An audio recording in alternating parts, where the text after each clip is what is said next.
let's begin our program. And to start off, we have the distinct pleasure of welcoming Purdue's president and former governor of the state of Indiana, Mitch Daniels. Thank you, Dr. Spafford, Spaff, as he's universally known here, and perhaps to many of you. Now, the first thing I want to say is there won't be one of those drills, but if there were, I'd be both stunned and frankly disappointed if this particular crowd was orderly. It just would run counter to my image, you know, of the way you approach your work. Thank goodness you think in disorderly and unconventional and iconoclastic ways, or a lot of us would be a lot less safe than we are. I'm about to have, I gather, a handful of repeat victims are about to have one of those Groundhog Day experiences, because this is the second such conference this week, and I came over to say grace over both of them. And so for that handful who are being subjected to a second welcome, my apologies. But I feel like saying more or less the same thing. I think I made the point Monday, Spaff, that we play host at Purdue to between 600 and 700 conferences, academic and related conferences, a year. I don't inflict myself on more than a handful, but I was eager to come over to this one and also the parallel cyber warfare conference earlier in the week, just because of the obvious importance, first of all, to us all as citizens of this nation, citizens of the world, of the work you're doing. More and more impressed on even the amateurs among us all the time by everything we read. In my case, not just nonfiction, but fiction these days. When I read fiction, all I seem to want to read is something about your world. Also because of its close relationship to the history of our university. We believe we gave birth to the very first computer science department, close to a half century ago. CERIAS, your host at this conference, we believe was among the first and we believe one of the strongest interdisciplinary centers that tries to advance the arts in which you are so expert. So, and a big part of our future too. Here at Purdue, where we already graduate more technology, confer more technology degrees than any other university in absolute terms, we are embarked on a major expansion of our already large engineering college and about a 1/3 expansion of our computer science department. So we are attempting to contribute, as I know people in this room so richly contribute, not only to the science and the technology of your ever more important discipline, but we hope also to the security of our country and of the enterprises and individuals who comprise it. So really just wanted to come and say a special word of thanks for your work individually, for coming together on this occasion, for allowing Purdue to be your host. We are utterly committed here to providing support and we hope future resources, intellectual and human, for the ever more proficient practices that will keep us all safe and enable us to enjoy the miraculous benefits of modern information technology without suffering consequences that no one intended at their invention.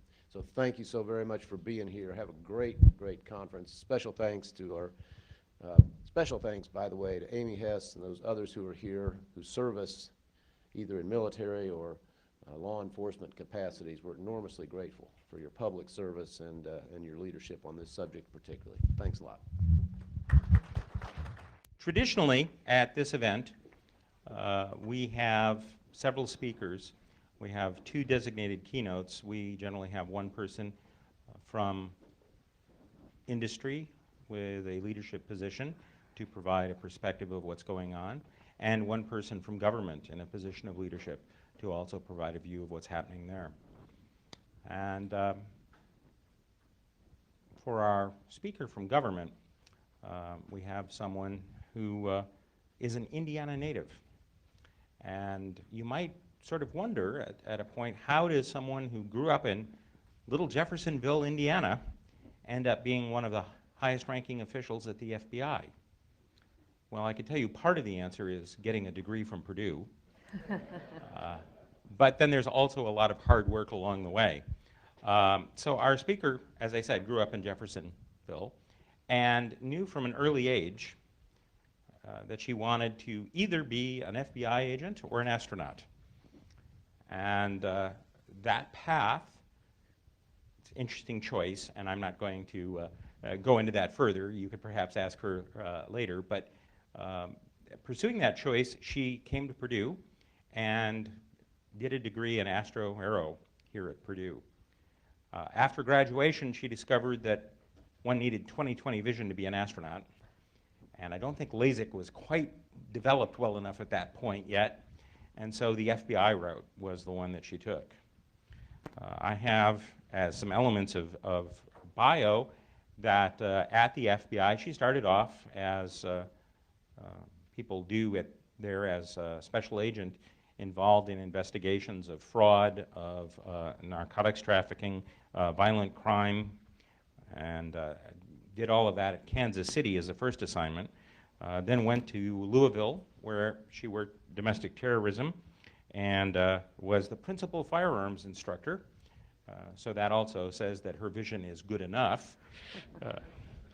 She then went to FBI headquarters, where she was part of the inspection team and became the team leader in the inspections division, which goes out and looks at the field offices to make sure that they're doing the kinds of things that they should. Then went to Arizona and was involved with, she was the assistant special agent in charge of the Phoenix division. And while there, she made a sort of a lateral transition from Arizona to Afghanistan, where she was part of the team involved in counterterrorism operations in Afghanistan. And yes, the FBI actually does have offices and operations around the world to help law enforcement in a number of other places around the world. She returned to the U.S., was made the special agent in charge of the Memphis office after another tour at headquarters. And then, I don't think you even completed a year at Memphis, and was named as the executive assistant in charge of science and technology for the FBI, which is, as I said, one of the highest rankings. She said there's only one person between her and the director. So that's a fairly senior position, and one that finally puts to use some of the things she learned here at Purdue. Please join me in welcoming Amy Hess.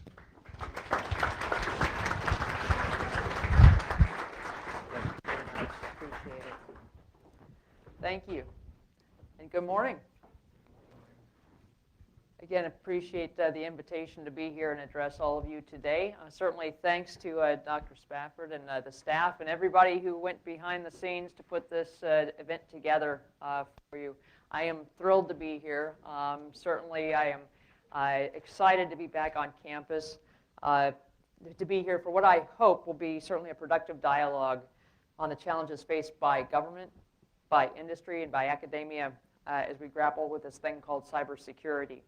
So it's been over, I think, about 15 years, unfortunately, since I last visited my alma mater. And I'm just amazed by all that's changed. Certainly I didn't recognize half of it when I was driving in last night. I have a lot of fond memories of course, the Engineering Mall, Old Grissom Hall. I'm looking forward to seeing Neil Armstrong Hall later today.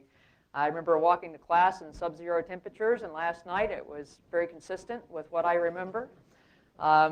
Getting that everything covered up on your face except for the little piece between your eyes, and having a headache by the time you got to your 7:30. I remember eating at Garcia's Pizza, which is now Hot Box, I guess, and Toogie's Cookies and all the stuff over at Chauncey Mall that made me spend endless hours at the co-rec trying to burn it all off. And of course, attending games at Ross-Ade Stadium and Mackey Arena, and of course, my roommates and my friends at Windsor Hall. So it all came back to me as I was driving in last night. I certainly wish I could stay for, I understand you have Spring Fest coming up, the reunion of Purdue's NASA astronaut alumni on April 12th. I would love to see that. I Of course, often tell that story that, of course, the whole reason for getting a degree in aeroastro was because I thought I could parlay that into either of those two things, astronaut, FBI agent. Of course, at the time, that whole 20/20 vision thing kind of kicked in, and I thought, you know, that FBI agent thing seems pretty cool, so I'll try that one instead. I've certainly, of course, enjoyed having the opportunity to work a variety of programs in the FBI, as Spaff said, from violent crimes and street gangs, drug trafficking, international drug trafficking organizations, domestic terrorism.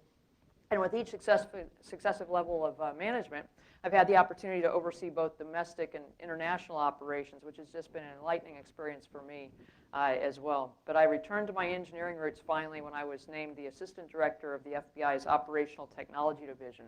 The Operational Technology Division basically enhances and enables the FBI's investigative operations worldwide. Not enterprise IT, but more of the operational technologies needed for our agents, our investigators, to do their job. And more recently, as the Executive Assistant Director over the Science and Technology Branch, I was named to that position in January, and now that entails not only my former division, Operational Technology Division, but also the FBI Laboratory, think CSI, and as well as the Criminal Justice Information Services Division, which is in Clarksburg, West Virginia, and handles a lot of our interface with the state and local law enforcement communities throughout the country.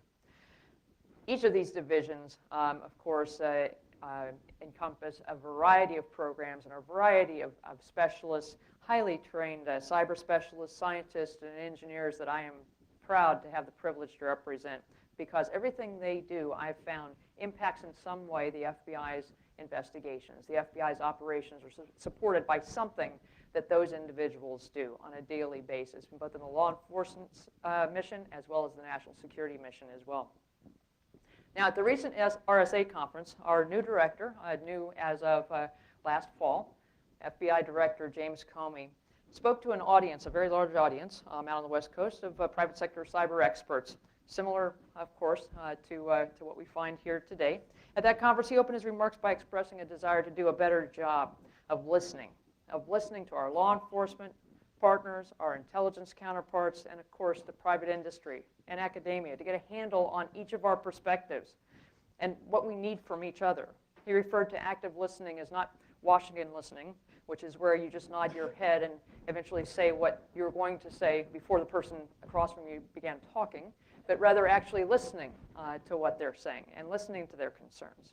As I stand among you today, of course, it goes without saying that academia plays a key role in these cyber discussions as well. And I share his desire for strong communication. Now, clearly, I don't need to explain the cyber threat to you. You're the experts. You know we face cyber threats from state-sponsored hackers, from hackers for hire, organized cyber syndicates, and, of course, terrorists. They seek our state secrets, our trade secrets, our technology, and our ideas.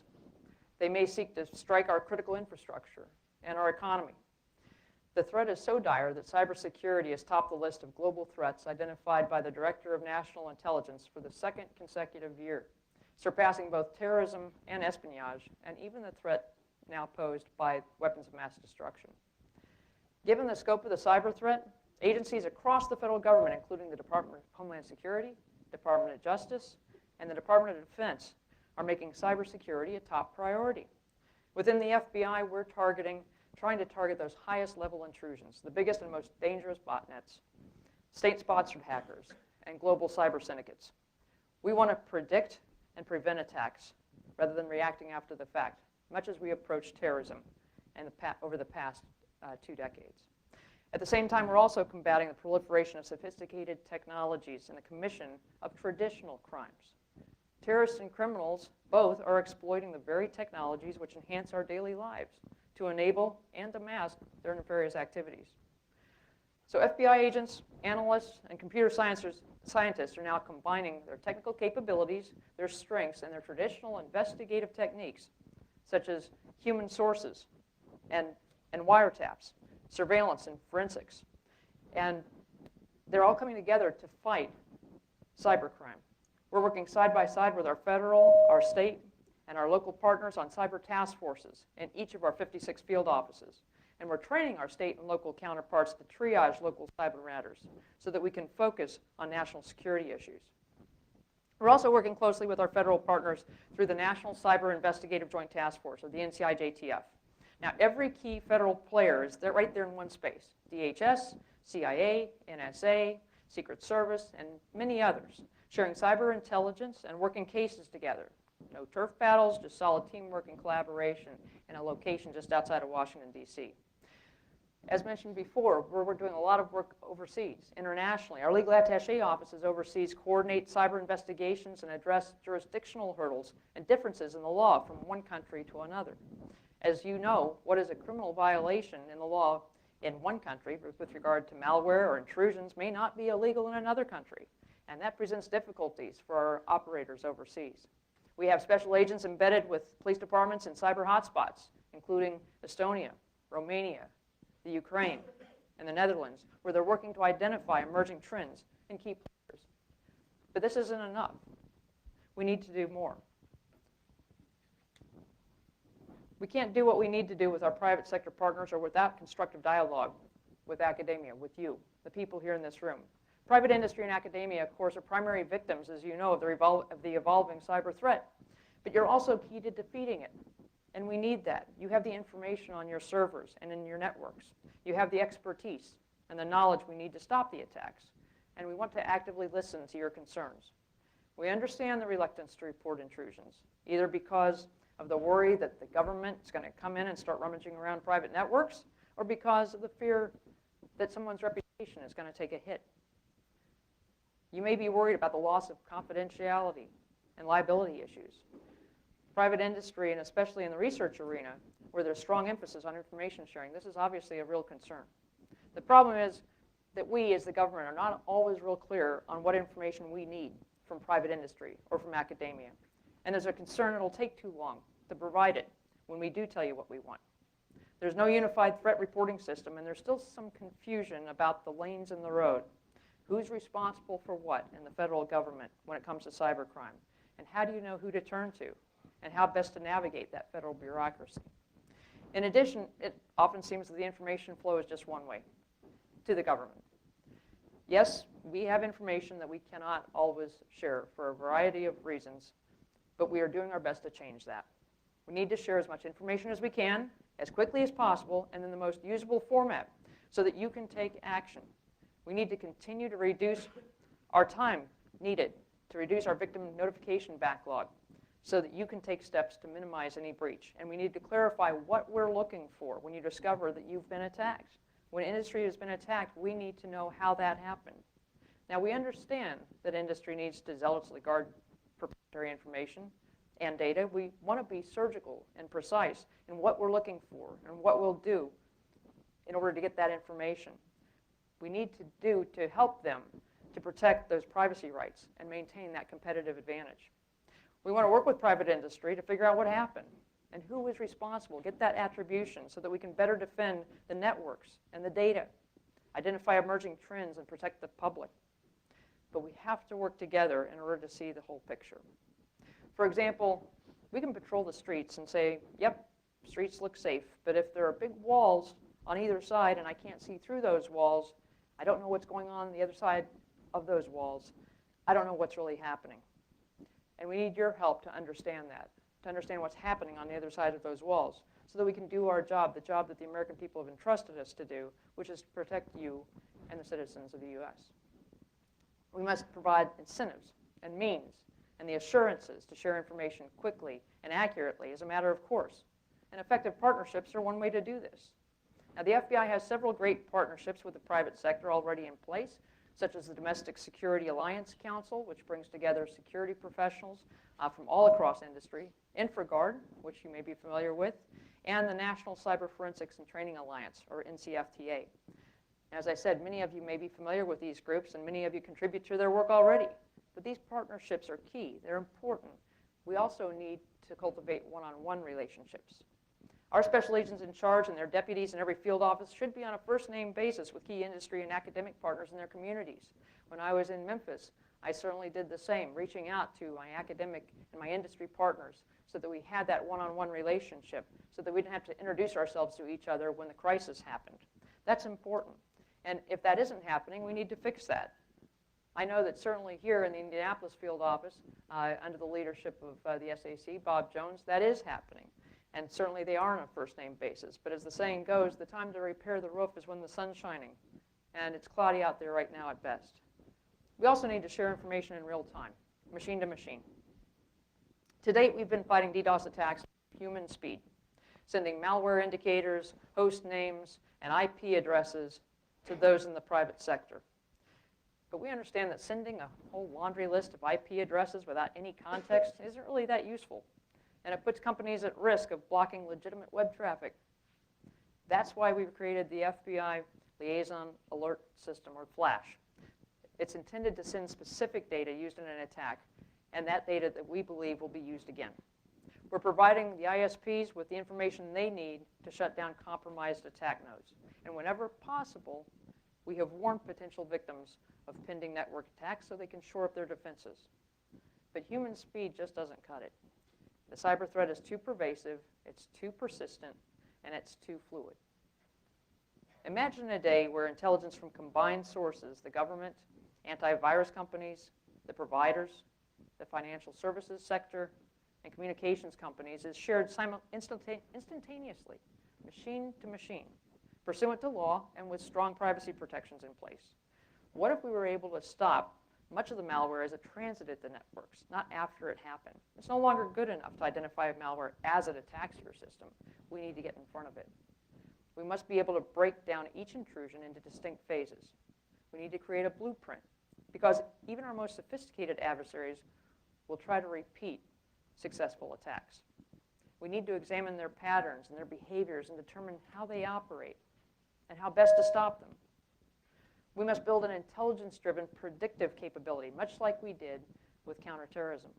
To do that, though, we need an automated intrusion system and a standard language and a data format through which we all communicate in real time.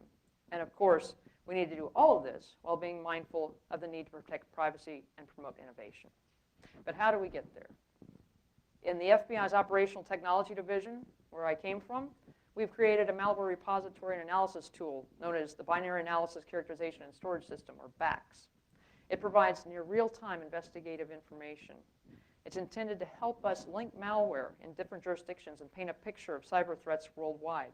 It tells us what the malware is, how it works, and how many times we've seen it before, where we've seen it before, and who actually put it there. It connects those dots across investigations. And later this year, we'll introduce an unclassified version of BACS, known as Malware Investigator, for use by all of our private sector partners and outreach partners as well. That way, if an institution has been hacked, they can send the malware to us in most cases, receive a report within hours on how it works, what it might be targeting, and whether others have suffered a similar attack. Our goal is to make BACS the nation's repository for malware and viruses in the same way that the FBI maintains fingerprints, DNA, and criminal arrest records, so that we can provide that information back to our partners in real time. We also want to provide a real-time electronic means for reporting intrusions. Through the iGuardian initiative, law enforcement and the private sector can quickly and easily pass information back and forth, both classified and unclassified data. We can build on our collective knowledge and fight these attacks head-on.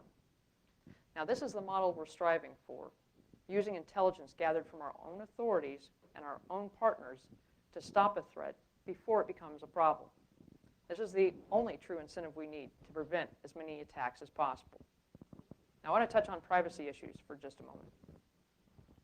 Some have suggested there is an inherent conflict between protecting national security and preserving privacy and civil liberties. But I think the ideas of balance and trade-offs are really the wrong framework, because they make it seem like a zero-sum game, like it's either or. At our best, we're looking for security measures that enhance liberty. When a city posts police officers at a dangerous park so children and the elderly can actually use that park, doesn't security promote liberty? The men and women of the FBI are sworn to protect both national security and civil liberties. It's in our oath.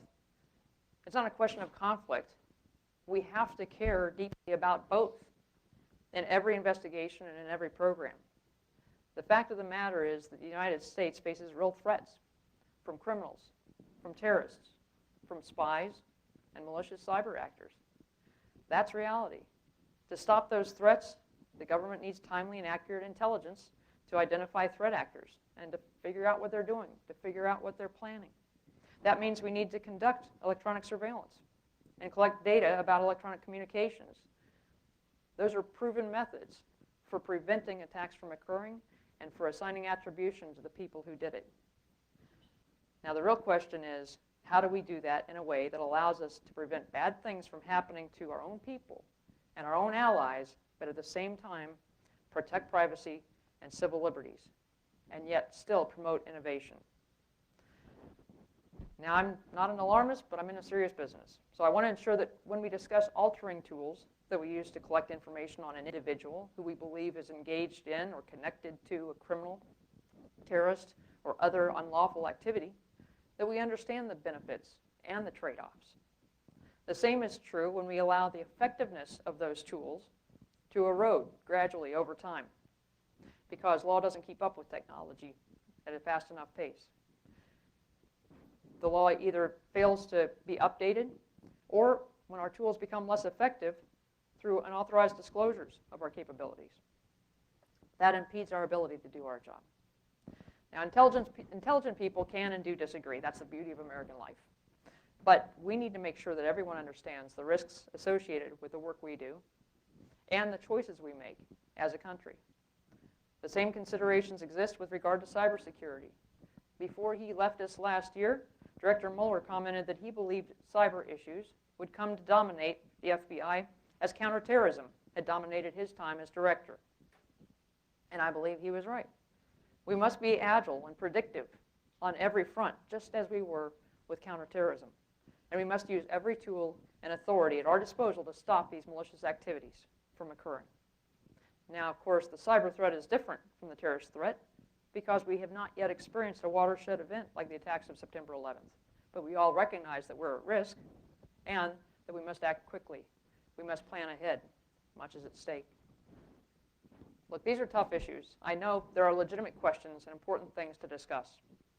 I have dedicated certainly my career to upholding the rule of law, and I'm committed to making sure that people understand how the government is using its legal authorities. But finding the space and the time in American life to understand these issues is very hard. It gets oversimplified a lot. It gets oversimplified a lot in the media, in discussions, and my job is to try to explain that better. My hope is we can resolve these issues through open and honest communication, and that's my goal.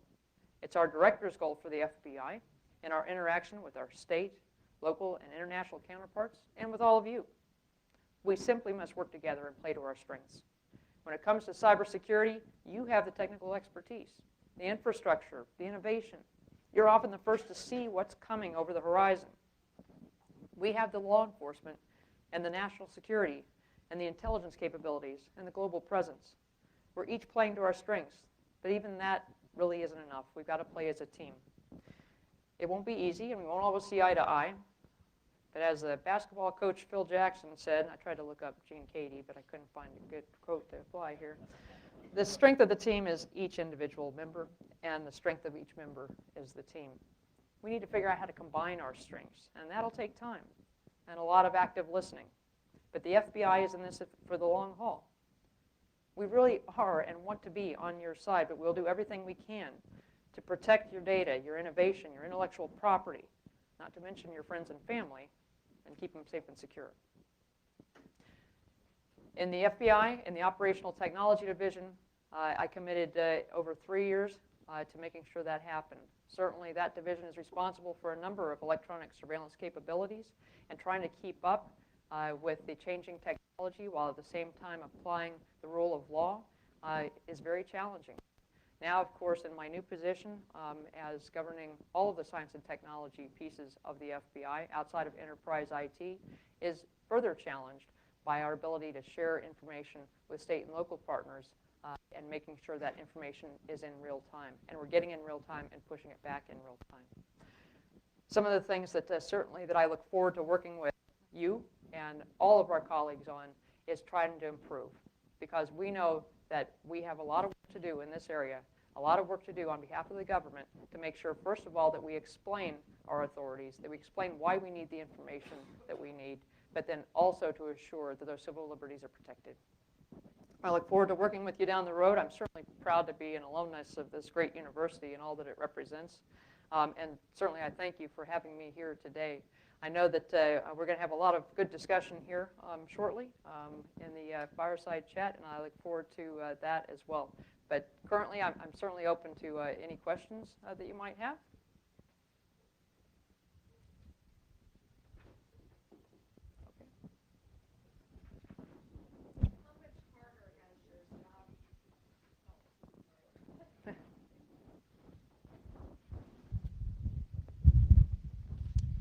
We're going to have an audience mic. We're going to move it right here. So if you could all come to the microphone, that would be great, because we're recording the sound that way.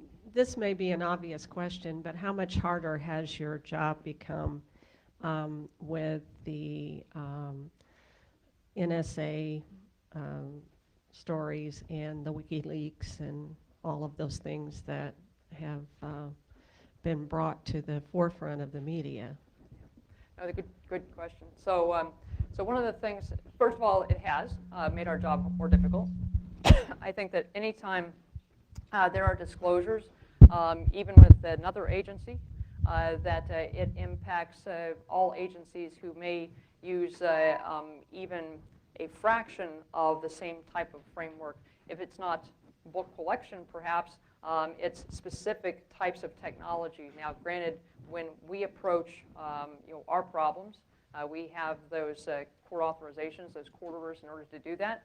But the underlying, underpinning technology may be the same.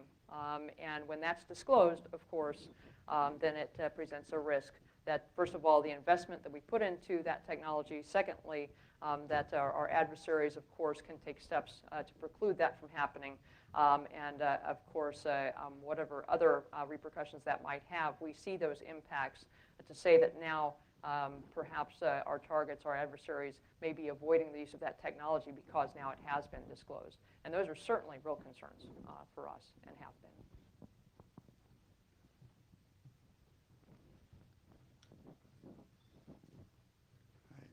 Aside from classification issues, what other issues limit your ability to share information with the commercial industry? So first of all, legal privacy issues. A big part of that is privacy impact assessments, which we have to do for every piece of technology and every data repository that we might have. So whenever we do collections, we obviously have, I was telling some folks last night that it never occurred to me when I came back finally, like I said, circling back around to my roots in engineering, as to how linked up we are with our attorneys. It's that I actually have attorneys in every section throughout my branch. And the reason is because we have to do those privacy impact statements. We have to determine how we're using this information that's protected under the Privacy Act and how we basically are able to share that information back. Another piece of it, the concern when it comes to sharing information, is whether or not the victim wants us to share that information. How much of that information they want to be shared. How much do they want other people to know that a particular event happened and report that information. And so that's another concern as well that we have to work through. And of course, in addition to that, of course, the impacts that sharing that information may have on a broader scale.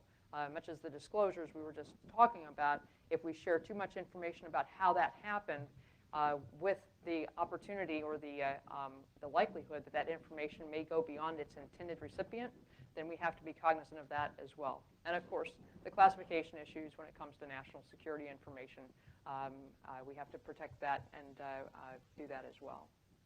Good question.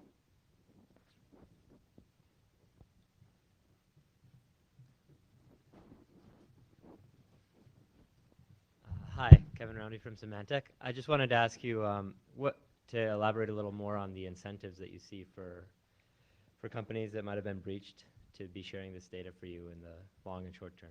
Yeah. No, that's great. One of the things that we're really excited about with this malware repository I was referring to earlier is being able to share that information back. What we're seeing, even with our own investigators in our own system, as we currently have it on our system, is that we're making connections across multiple field offices. We have 56 field offices out there, and of course, a number of our legal attaché offices. And when we get that information from them, we're already seeing those connections because, as you know, obviously, the cyber threat is different from the threats that we've addressed in the past, where you actually knew the exact location of your victim or your perpetrator. And as a result, we had a very geographically oriented model that we've been working from for over 100 years. But in the cyber world, that's different. And so where we saw a certain threat in one field office, another field office may not have known about that until they put this into this malware repository that we're referring to as BACS. And now that we've started to see those connections, because we're seeing how it works, where it's been seen before, how it was used, and see those patterns, what we're hoping to do is expand that model even further so that we can get the information from private industry, from obviously our other federal, state, and local counterparts, so that we can further expand that database. But, of course, the key to that is making sure it's useful for those people, for the recipients, the people who are contributing that information. Because if you just put it in there and you don't get anything back, it's not useful to you. I wouldn't share it if I wasn't getting anything back either. So what we got to do is make it useful to them as well, so that you're getting the same type of information back, but recognizing that those contributors may not want all that information shared for a variety of reasons. And those are the legal and policy issues that we have to work through in order to ensure that we put the right information in there. It's still useful to whoever the recipient or the requester is, and also to validate that request, but basically to ensure that we facilitate that type of information sharing in as near real time as possible. And that's going to be key for the success of the program.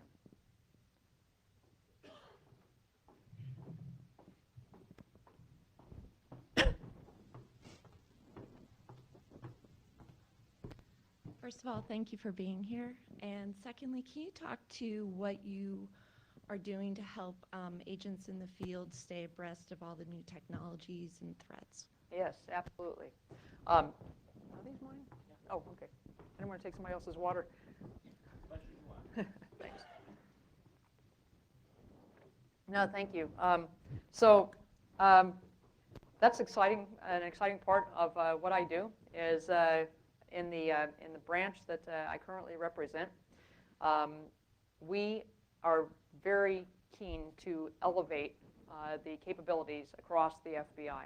And what's interesting is we started a program a couple of years ago known as the High Technology Environment Training, I think, High Tech. And we rolled it out, and actually our training division rolled it out. And what was interesting to us is that in the FBI you have about 35,000 employees. And about 15,000 of those, maybe a little less, are agents. And then on top of the 35,000, you have a number of task force officers on a variety of task forces. And when you roll out a one-size-fits-all type of training, what you find is a lot of comments come back and say, that was the hardest test I ever took. And then somebody else will write in and say, I can't believe you put that test out there. I could have done that when I was 6. And so as a result, what we found is you have to do a lot of more targeted training in order to play to the skill sets of the vast variety of personnel that we have out there and their capabilities and their backgrounds and experiences. We in the FBI have so many different people from so many different walks of life. We have, obviously, we have graduates of this university in cyber fields who there's no way that a basic 101 course is going to do them any good. We have to obviously find the latest and greatest courses, the training, give them the capabilities, the equipment, the things that we need in order to keep them on the cutting edge. On the other hand, you have investigators who might have come from a state or local law enforcement agency, who may have come from criminal justice backgrounds. They are the investigators. They are the key to making investigations, but they may not have much of a technical background. And the key for us is, as we encounter this proliferation of technology in our investigations, how do we ensure that those people, who I call my customers, the investigator is my customer, the agent is my customer in my branch, how do I make sure that they have the capabilities that they need? And part of that is to roll out things to get them to work smarter. I use examples where when I was an agent in Kansas City working drug cases, we would go into a search warrant, and at that time, of course, you collect all the digital media. At that time was either, of course, the standalone desktop. You saw very few thumb drives even. Then you might have seen a CD. But mostly it was floppy disks, right? So at any rate, I know I just dated myself. So anyway, you come back and you dump it all on the forensic examiner. And that was okay at the time because there really wasn't that many cases where you actually had digital evidence. But over the past 15 years, I have charts and graphs that I share on a frequent basis. It shows the proliferation, the exponential increase in the amount of digital evidence we're seizing in all investigations, not just cyber investigations, but drug investigations, white-collar investigations, violent crimes, bank robberies. I mean, these are cases that didn't used to have that type of evidence. And the problem is that we haven't really increased the number of forensic examiners. So how do we get around that problem? We get our folks to work smarter. We look at our policies. We determine if our policies may be too restrictive. One of the things we've done in the past 2 years is open up that training, the basic forensic training, to the average investigator so that they know how to handle digital evidence. They can do basic things like imaging and search, find, extract, if we give them just a little bit of training to know how to do that. Then they can become fact witnesses in court. You don't need that high-level forensic examiner to do the complex examination to do that.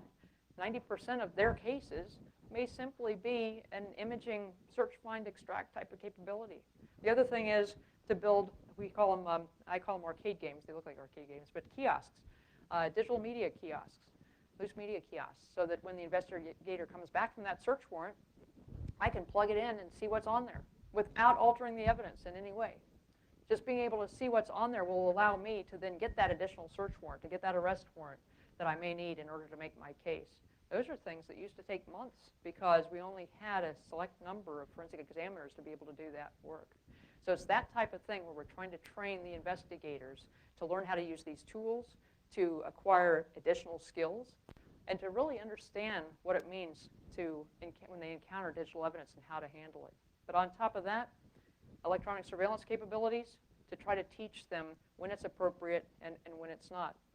One of the things that I'm currently challenged with, you obviously hit on a key question because I'm going on about it, is that we have a real need out there for video collection. The problem is it's driven it's driven not by the government's needs, it's driven by the juries. Juries want to see video for everything, and they don't want to see grainy frame per second video. They want to see high-def streaming video. And it doesn't matter if it was the low-level bankruptcy fraud case, mortgage fraud case, or if it was a terrorism case. They want to see high-def streaming video. Problem is, first of all, it's expensive. Secondly, is that means that our capabilities obviously are stretched. The equipment, the training, the type of people, the trained agents that we have in every field office need to know how to keep up with that type of thing. And on top of that, we also have to educate not only our investigators, but the prosecutors as well, so that they understand what they will get or what they won't get as a result of the capabilities that we have out there. And also, a big part of our job is managing expectations. With the agent, with the investigator, task force officer, or prosecutor, we may have to say, do you really need that high-def streaming video if all you want to know is whether or not Joe Blow walked out of that building? If that's all you care about, do you really need that high-def streaming video? And that's a managing expectations education that we need to have as well. Not to preclude that, certainly my business is to say yes and to get the investigator, the customer, what they need, what they want. But at the same time, to try to manage those expectations as well, because it sounds really simple when we seize evidence or when we obtain evidence to be able to give the smartphone to my encryption specialist and say, here, figure out what's on this. And they come back to me and they say, I don't know how to get into this phone. We don't have the technology to do that. We don't have the technology to do that. We have the court order that says, I seize this phone. The investigator doesn't understand, hey, what do you mean you don't have the technology to do that? What do you mean you can't get into that smartphone? What do you mean you can't get into that computer because it's encrypted? And as a result, we have to manage those expectations. All right, I know I went on about that. Key point. Thank you. Yes, sir. Given the financially challenged environment that you're operating in, how are you setting your priorities? Yeah, that's a big part of my job. So what we had this thing last year. It was called sequestration. That was a good exercise for us all. This is an interesting dynamic in human nature, in businesses, bureaucracies, I should say. So we had a lot of discussions about but above all, we have to protect our operations. We have to protect our agents. We have to protect our investigators. And that, I agree completely, is that we got to protect those. So basically, we took personnel cuts and non-personnel cuts across the board. It was about 25% cut across most programs. But the problem was that the operational divisions, I call them operational divisions, the ones that are responsible for the investigators, the agents out there, took very minor cuts compared to the shared services divisions, the supporting divisions like mine. And I don't say that to do a self-pity moment. The problem is that if we have agents out there and we put more agents out there without the supporting structure, without the technology, without the equipment and the things that they need, the supporting people that they need in order to make them successful in their investigations, they won't be successful in their investigations. And that's a difficult concept to grasp, because immediately comes to we'll protect the agents. You also have to manage that balance and to prioritize correctly, to be able to say that you also need to have this, and this. What happens if I have all these agents out there, but I have no one maintaining my radio program? We have the world's largest land mobile radio program in all of law enforcement. And I have a lot of electronics technicians who maintain that program. The problem is, if they're not there, the agents' radios are useless. So we have to prioritize that correctly. And so one of the biggest pieces and key elements that we've tried to work on since sequestration, and now that we've seen somewhat of a reversal of that, trying to get that money back in, as we start to layer the money back, are we investing wisely? And to do that, one of the initiatives we're working on currently is something we call strategic alignment of base resources. And what that means is that I want my divisions to come up with a list, a menu, if you will. Here's all the things we do. And then I can take that list to the operational division, whether it's the cyber division, whether it's the counterterrorism division, our counterintelligence division, or our criminal investigative division, which handles all of our criminal investigative matters. And I can give them that menu, and they can tell me what's important. Because in the past, what we've done is, a lot of times, they don't understand what we do.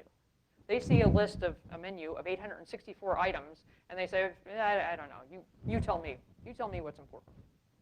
We've got to do a better job of explaining it to them so that they understand it, but then also get them to help us by prioritizing. And then having somebody pull all that together so that I, at the end of the day, walk away with my menu of items prioritized by the operational divisions, by my customers, and say, okay, that's great. These are all the things you need. These are all the things you want. The 20%, though, I call that the 80% piece. The 20% piece is we as technologists, as the engineers, as the forward thinkers, also have to preserve the piece that they're not thinking of. Because the one thing they're not going to say is, this is what I need tomorrow. They're going to say what I need today. They're going to say, this is what I need today to make my case successful, to make my investigation successful. They're not going to say, this is what I need in 2 years or 5 years. That's why I got all these really smart people down at Quantico and out in West Virginia to be able to think ahead and to think over the horizon. This is where technology is going. This is why we need these partnerships so that we can see collectively where are we going as a society and what is the bad guy of tomorrow going to be using that we need to start building to today? Because if we don't do that, then when that investigator gets that court order next year or the year after, and we can't serve it because we can't get that information, then obviously we're behind the power curve, and we haven't done our job. So in order to prioritize, we need that collective interaction with all those operational divisions, but also those partnerships so that we can prioritize the forward look as well. And it's a key part of making these shared services divisions like mine successful.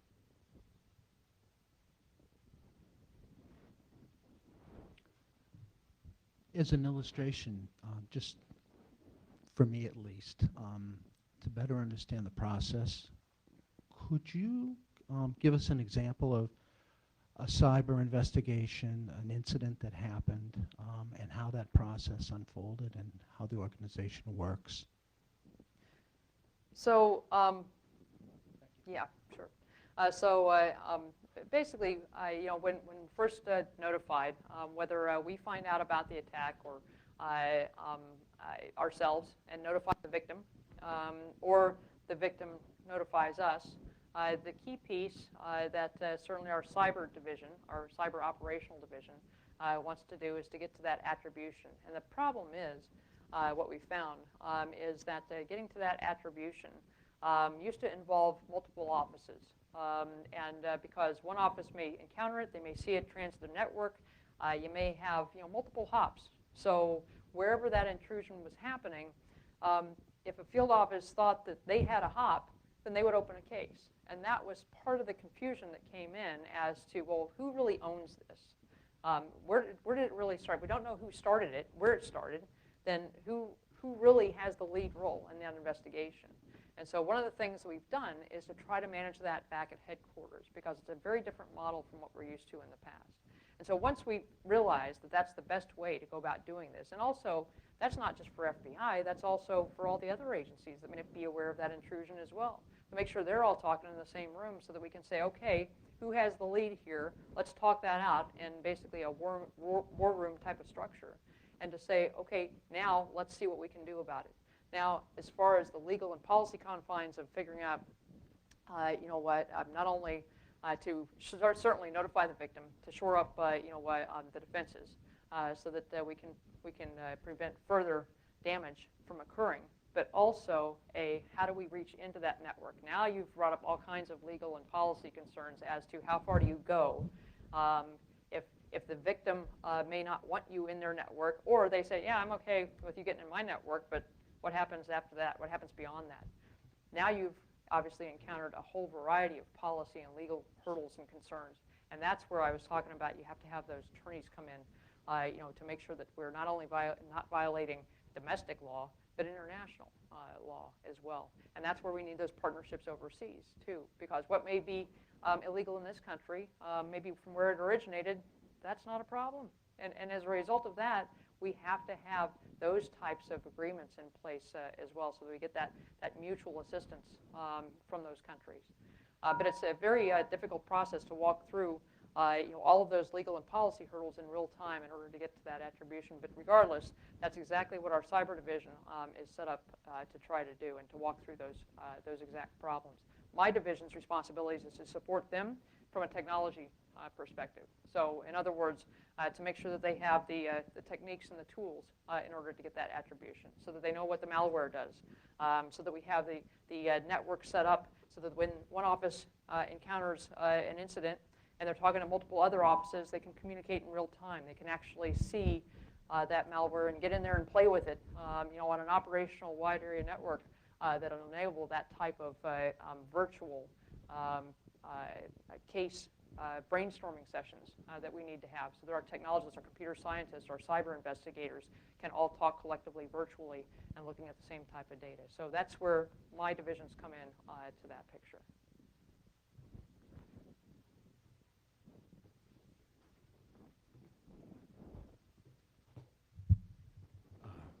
What kind of progress are we making on types of attacks to our infrastructure, like to the electrical or financial, water, similar to, but maybe not exactly like the Stuxnet virus? Mm-hmm. I'm probably not the best person to talk about, obviously, the cyber operations piece, but certainly I know that through the sector communications that we're doing, trying to do a better job in, for example, the InfraGard capacity, where we're identifying certain sectors and how we're able to manage those relationships and those partnerships, trying to identify, okay, what information do we need to share better, and what information can we share, given all the restrictions that we previously discussed as to whether or not we can share that information because it may come from another agency, and whether or not we can share information that may even come from other countries, and trying to work through those problems as well. But I think that by having those partnerships set up to begin with is key, because I think before it was sort of all over the place, and who essentially wanted to be part of the, for example, InfraGard network, that then seemed to carry more weight than a who should be receiving that information. And so I think we've come a long way when it comes to identifying which sectors that we want to be in that sharing environment. But we still have, obviously, a lot of things, a lot of progress to be made in order to not only actively listen to those sectors, but also what's the best way to get that information back to them in real time, because otherwise it's useless to them if it's too much after the fact. But like I said, there's a lot of challenges associated with that and how we share that information. Sorry, I can answer your question better. Okay, all right, I'm out of time. Thank you again very much. I think we're going to do a chat next, so I guess I'm still here. You're still on. I'm still here. All right. So, all right. Thank you. Thank you very much.